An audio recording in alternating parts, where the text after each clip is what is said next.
ሁለት ሰው በመጥረቢያ ነው ጨፍጭፈው ለአንድ ሰሞን ህጋዊ ፍትህ እስኪበየንባቸው ጊዜ ድረስ አብረን ታስረን ነበረ። እዚህ ፖሊስ ኮሚሽን መምሪያ ውስጥ ባለ እስር ቤት ማለት ነው።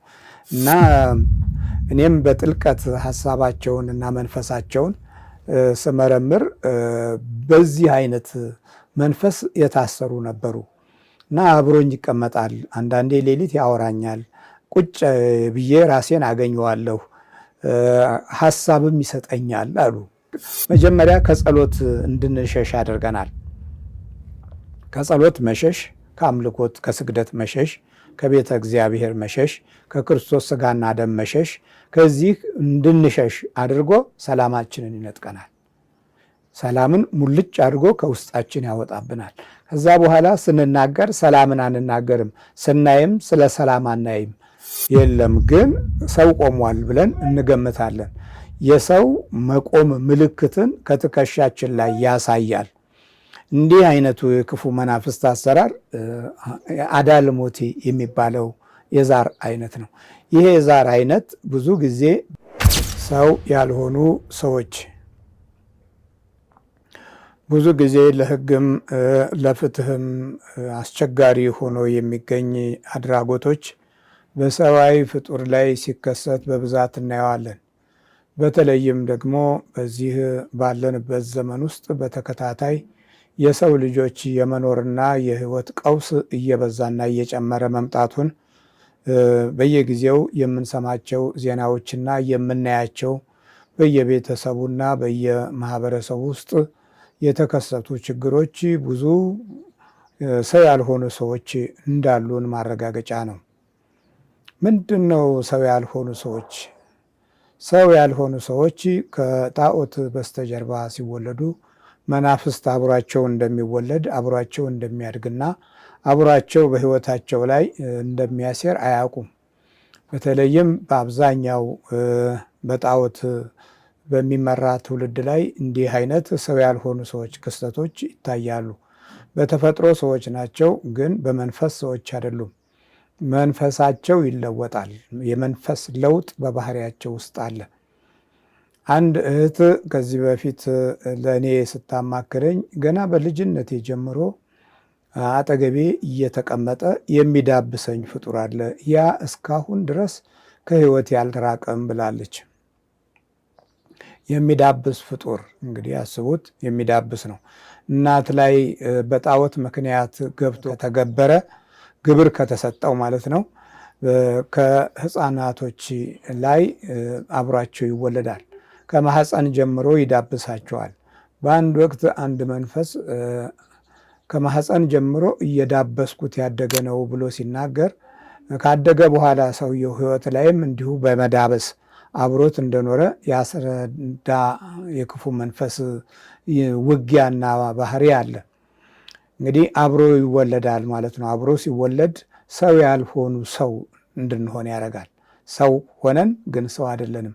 መናፍስቱ በባህሪያችን ላይ እየተከሰተ ስራውን ይሰራል እና ሰው ያልሆኑ ሰዎች በብዛት ምድራችን ላይ በሰፊው ረጅሙን ዘመን ይዘውት ይኖራሉ።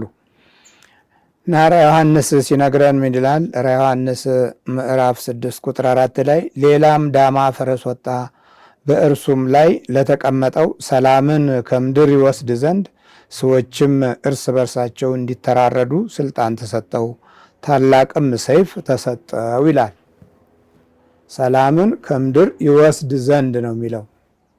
እንግዲህ ክፉ መናፍስቶች በተለያየ አይነት መንገድ በጣዖትም ይሁን በምን የሚገባበት መንገዶች በሚኖርበት ጊዜ ትውልድን ለመያዝ ነው። አንደኛ ይሄ ባህሪው ነው። አንደኛ ትውልድን ለረጅም ዘመን ለመውረስና ለመያዝ በጣዖት መንገድ ይገባል። እናትና አባት ካለባቸው የተለያየ ችግሮች ወደ ቃልቻ ቤት፣ ወደ ጠንቋይ ቤት፣ ወደ መተትና ወደ ደፍተራ በሚሄዱበት ጊዜ ትውልዳቸውን ለማስረከብ እንደሆነም ጭምር አይገባቸውም። ይሄ ሌላው የተሰወረ ፍዳችን ነው። ከዛ በኋላ አንዴ ከገባ በጋብቻ ውስጥ ማህበረሰብን እስከ መመስረት የሚደርስበት ጊዜም ሰፊ ነው። ከትውልድ ወደ ትውልድ እየተሸጋገረ ባህሪውን ጠባያውን በሰው ልጆች ሕይወት ውስጥ ሰይጣንነትን ያነግሳል። ከዛ በኋላ ሰዎች ናቸው ግን ሰዎች እንደሚያስቡት አያስቡም። ሰዎች እንደሚሆኑት ሰዎች እንደሚኖሩት አይኖሩም። ምክንያቱም በረከት ያጣሉ፣ ሰላም ያጣሉ፣ ፍቅር ያጣሉ፣ በጎነት ያጣሉ፣ ቅንነትንም ያጣሉ። የራሳቸውም የሆነ የቸርነት መንገድ ከባህሪያቸው ይጠፋል። ከክፋት መንፈስ ጋር ይተጋገዛሉ፣ ይረዳዳሉ፣ ይገናኛሉ።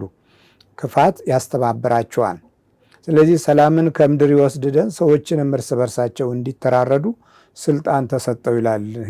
ምን አይነት ፈረስ ነው? ፈረሱ ዳማ ፈረስ ይላል።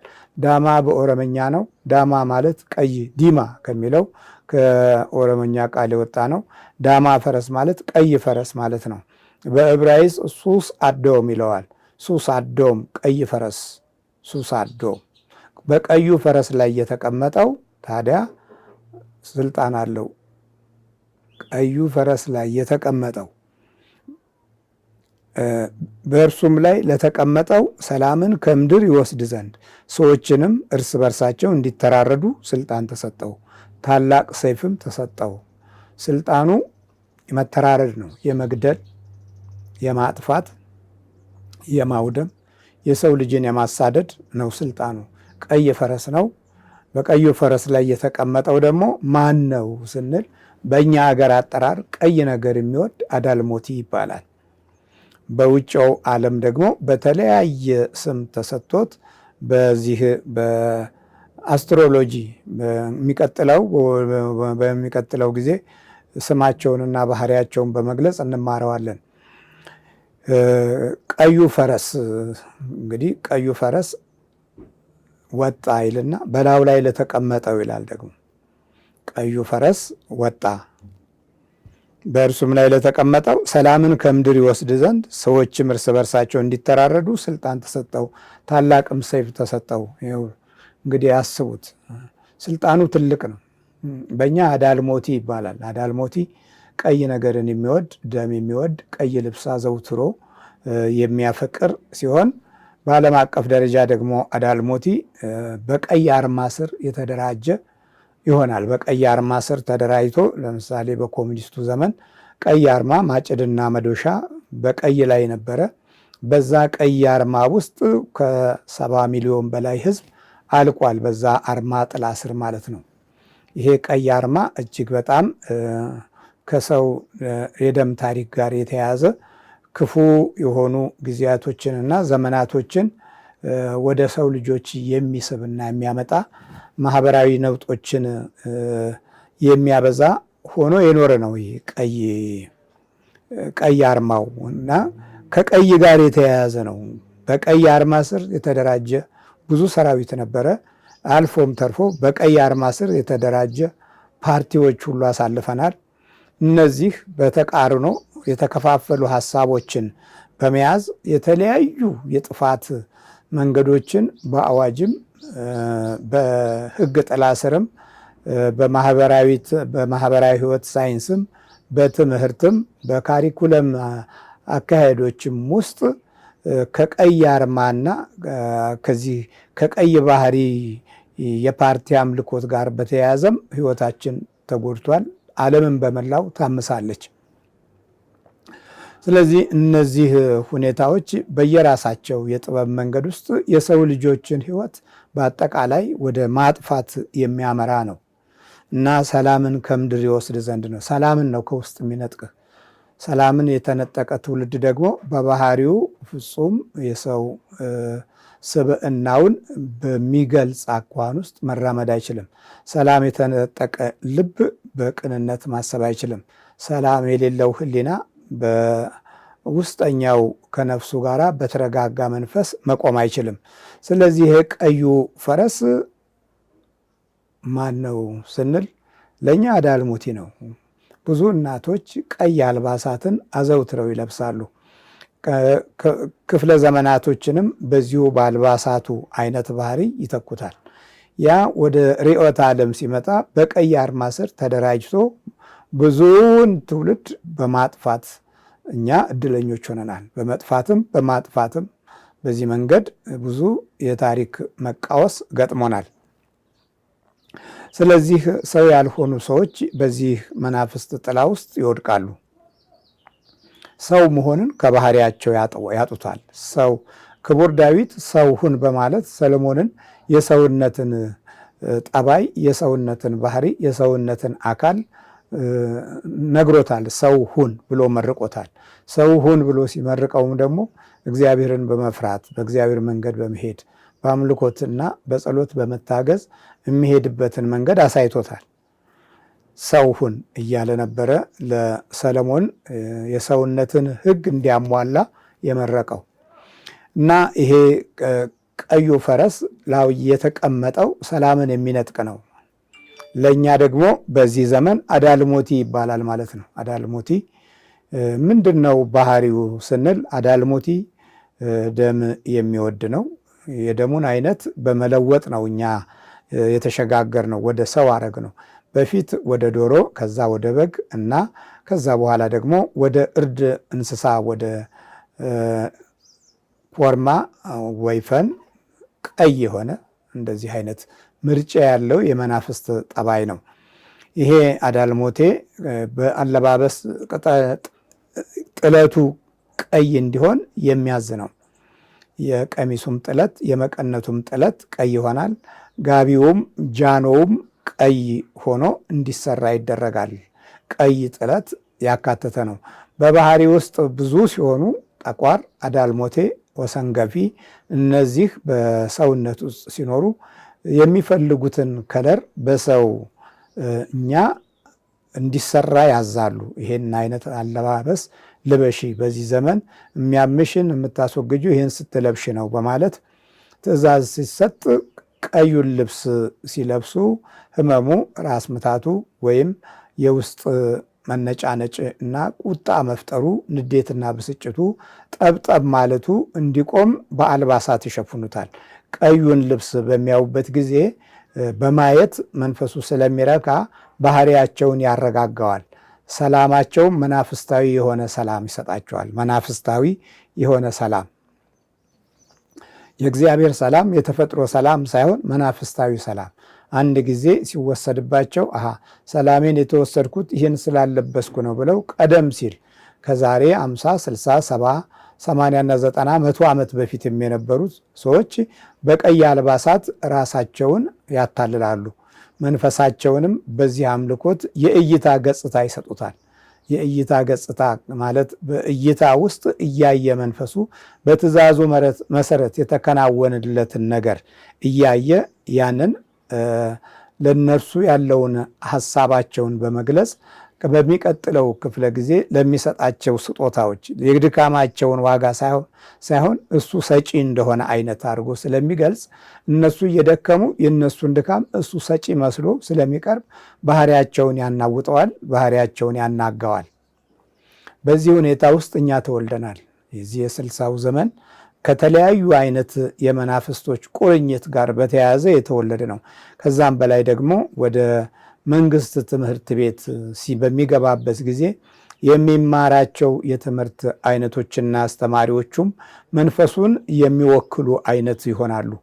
ምክንያቱም በውስጣቸው ባደረው መንፈስ ልክ ነው ትምህርታቸውን ሲያስተምሩ በአይናቸውም በቃላቸውም የሚተላለፈው የመናፍስቱ ሐሳብ እና የመናፍስቱ እይታ የሰዎችን ባህሪ ያናገዋል።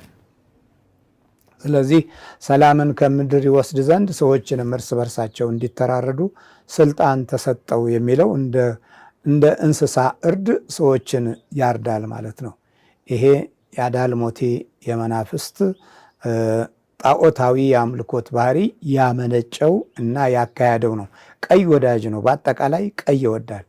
ከሴትም ቀይ ከኑሮም ቀያዩን ቀድሞ በመያዝ ቀይ ሆነውን በመያዝ ይተናኮላል። በአይነ ጥላነትም ይሰለፋል። በዚህ ጊዜ ባል የማይወድ ይሆናል። ወይም ባልየው ከዚህ ከመናፍስቱ አሰራር ጋር የተያያዘና የተወለደ ሆኖ ከተገኘ ለሚወለደው ትውልድ አደጋን የበለጠ ለመፍጠር የሚችልበትን መንገድም ይመርጣል። ከመናፍስቱ ጋር የተያያዘ ባል ያገናኛል። ለብዙዎቹ ይሄ አዳልሞቴ የሚባለው የክፉ መንፈስ ፈላጻ ብዙ ወንጀለኞች ሕይወት ጋር አብሮ ይኖራል። አንድ ሰው ለምሳሌ አብሬ የታሰርኩበት ጊዜ 2 ሰውን ጨፍጭፈው የነበሩ ሰውዬ እንደው ለመሆኑ ከኔ ጋር ነበሩና እዛ እስር ቤት እንደው ለመሆኑ በህይወት እንደው ምን ይታይዎት ነበረ? ከኔ ጋር ሁል ጊዜ የሚፎክር ከኔ ጋር ሁል ጊዜ የሚያወራ ሌሊት ችግሮችን ሁሉ የሚገልጽልኝ መንፈስ አለ። እሱም ስሙን ነግሮኛል፣ አዳልሞቲ ነው ብለዋል። 2 ሰው በመጥረቢያ ነው ጨፍጭፈው ለአንድ ሰሞን ህጋዊ ፍትህ እስኪበየንባቸው ጊዜ ድረስ አብረን ታስረን ነበረ። እዚህ ፖሊስ ኮሚሽን መምሪያ ውስጥ ባለ እስር ቤት ማለት ነው። እና እኔም በጥልቀት ሀሳባቸውን እና መንፈሳቸውን ስመረምር በዚህ አይነት መንፈስ የታሰሩ ነበሩ። እና አብሮኝ ይቀመጣል። አንዳንዴ ሌሊት ያወራኛል። ቁጭ ብዬ ራሴን አገኘዋለሁ፣ ሀሳብም ይሰጠኛል አሉ። እንግዲህ ወደዚህ ወደ ሰሜን የተወለዱ ሰው ናቸው። ሀሳብ ሁሉ ይሰጠኛለን። ከዛ መንፈሱ ምን እንደሆነ ጭር በሚልበት ጊዜ በጠበል ስረጫቸው አዳልሞቲ ሆነው ተገኘ። ገንዘቡን ወሰዱበትና 2ቱንም አስጨፈጨፍኳቸው አለ። እንዴት አድርገህ? እኔው ራሴ መጥረቢያ አንስቼ ግልፍ አደረግኩና በተኙበት ማጅራታቸውን ጨፍጭፌ ለቀኳቸዋል። ይገርማል እኮ እንግዲህ ተመልከቱ። ይሄ እንግዲህ የክፉ መናፍስት አሰራር ነው። ብዙ እህቶቻችንም ብዙ ወንድሞቻችን ብዙ አባቶቻችን በዚህ መንፈስ ጥላ ውስጥ የተለከፉ ወይም የተያዙ ከሕፃንነት ጀምሮ እየዳበሳቸው እያያቸው ያደጉ ሲሆኑ ሰላም ከውስጣቸው አይኖርም። ሰላማቸውን ይወስደዋል።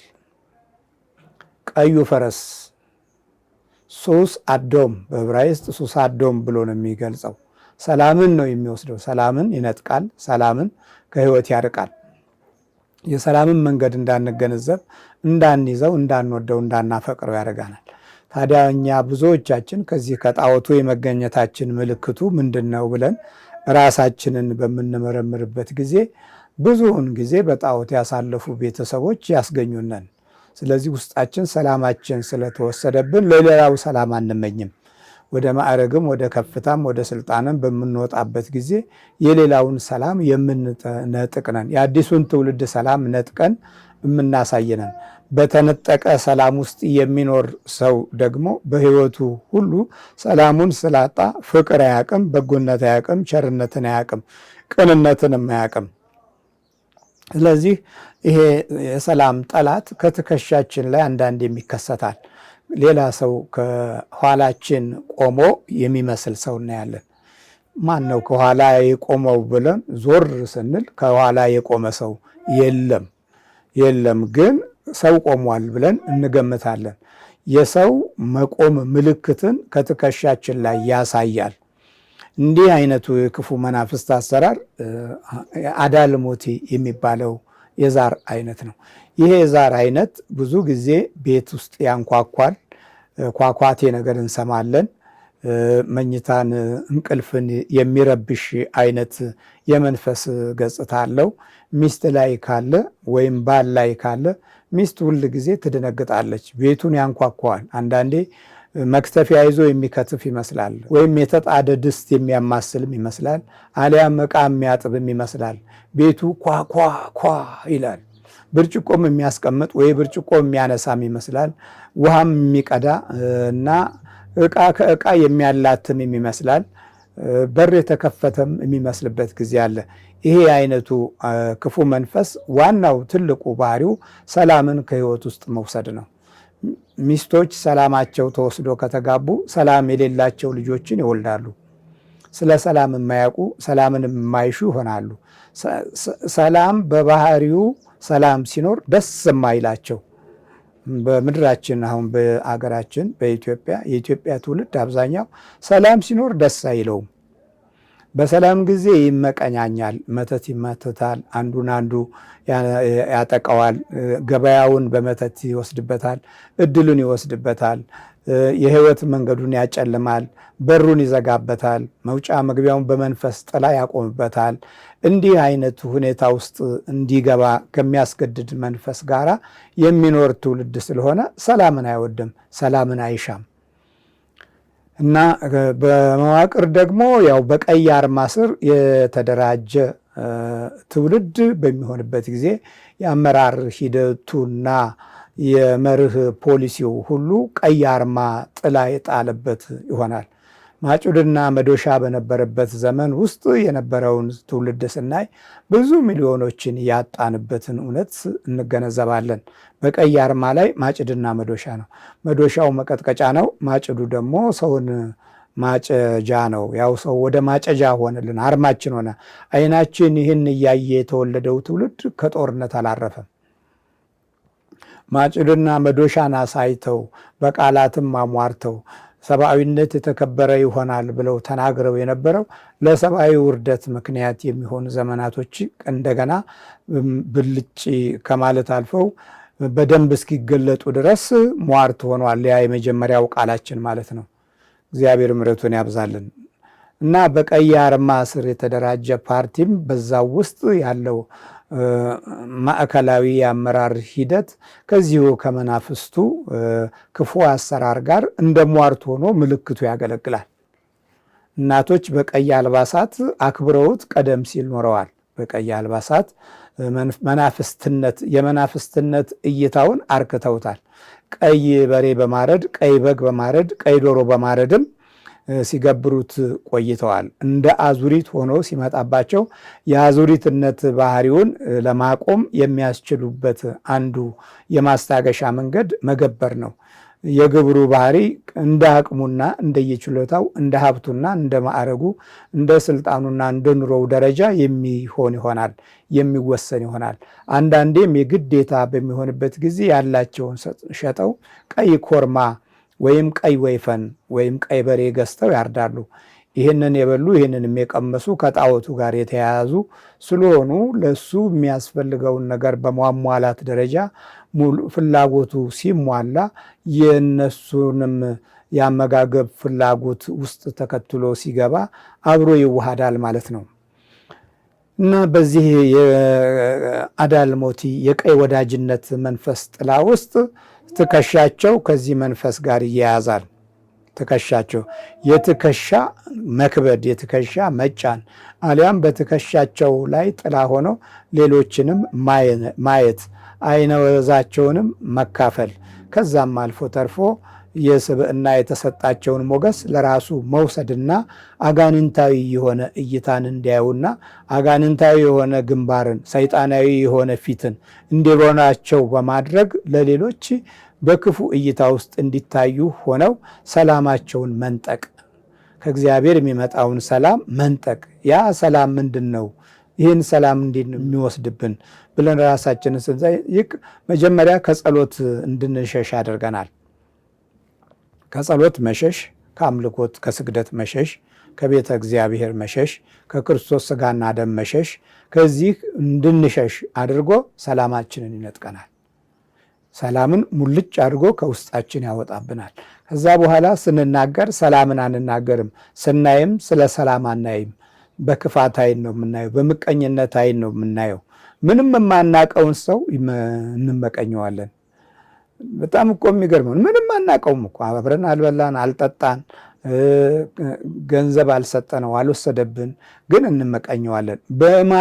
ቆሞ በማየታችን ለብሶ በማየታችን ብቻ እንዲህ አይነት የምቀኝነት መንፈስ በሚያድርብን ጊዜ ሰላማችን ተወስዷል።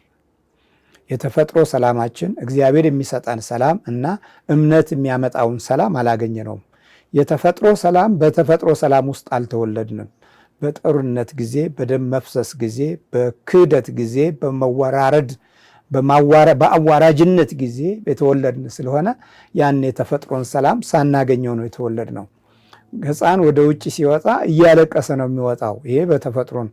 ያ ለቅሶው ከውስጡ በኩል ሰላሙን የሚያስቀምጡ የቤተሰቦች ፋይዳ ትርጉም ባለው መንገድ ውስጥ አልተጸለየለትም፣ አልተሰገደለትም፣ ሱባኤ አልተቆጠረለትም። ስለዚህ ሰላሙ ተወስዶ የሚወለድ ትውልድ በከፍተኛ ሁኔታ ሰላም አይስማማውም፣ ሰላም ሲኖርም አይወድም እና አዳልሞቴ ጸረ ሰላም ነው። እንዳልኳችሁ በመገለጥ ጊዜም ሌሊቱን በሙሉ ክፉ አይን እያየን የምንቆይ አይነት ነን። ክፉ አይን ነው የምናየው ሌሊትም ማለት ነው። ወይ ከጎናችን ቁጭ ብሏል፣ ወይም አልጋችን ላይ እናገኘዋለን፣ ወይም የሆነ ሰው ሲዳብሰን ነው የምናየው፣ አለም ከአንድ የሆነ ሰው ጋር ስንሮጥ ስንባዝን ነው የምናየው። ይሄ የዛር ውላጆች ክትትል ከህይወታችን አርቅ ሲል ምልክቶቹ ናቸው። ይህንን የምናስወግደው በአምልኮት በስግደት በመጸለይና በመቁጠሪያ በመቀጥቀጥ ነው። ራሳችንን በመቁጠሪያ ስንመታ መውረር፣ ማቃጠል፣ በሰውነታችን ውስጥ መሄድ፣ እንደ ድንጋይ መሆን፣ መብላት፣ እነዚህ 5 ባህሪያቶች ሁል ጊዜ የመከሰቻው ምልክቶች ናቸው። ሰውነታችን ውስጥ ያደፈጡ የመናፍስቶች ፈተናና ችግር ከአካላችን ጋር አካል ሆነዋል፣ ከባህሪያችን ጋር ባህሪ ሆነዋል እና በህልማችንም ሲያቃዡን ያድራሉ። ብዙ ጊዜ እንዲህ አይነት የአዳልሞቲ መንፈስ ተራራ ወጥተን ቁልቁል ስንወርድ ወርደን ወደ ገደል ስንወረወር ወደ ጭልም ያለ ገደል ውስጥ ተዘግዝገን ስንገባ እነዚህ የህልም ራእዮቹ ምልክቶች ናቸው። በህልም ውስጥ የሚያሳየው ምልክቶች ናቸው። የሚገርም ነው።